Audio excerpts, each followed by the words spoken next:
हम लोग दुर्गा सप्तशती का पाठ करते हैं, संस्कृत का ज्ञान नहीं था, शुद्ध होता पाप लगता है। रामायण में कैसी दुर्गा सप्तशती है, क्यों 7 पंक्ति पढ़ लो, दुर्गा सप्तशती के पाठ का फल मिल जाएगा। रामचरितमानस के बालकांड के 234वें दोहे के बाद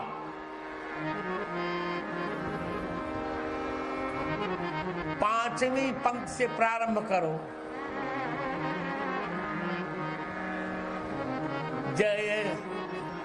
जय जय जय गिरि राज किशोरी,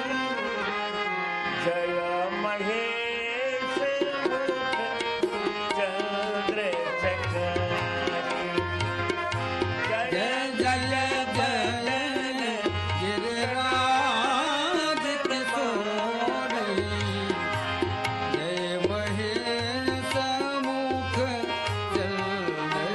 चकोरी, जय गज बदन सदानन माता, जगत जननी कामिनी ज्योति गाता, नहीं तब आदिवास अवसार अमृत प्रभाव वेद नहीं जाना, भव भव विभव पराभव तारे देश विमोहन स्वस विहार, पति देवता सुधीय मह मात प्रथम तव रेख,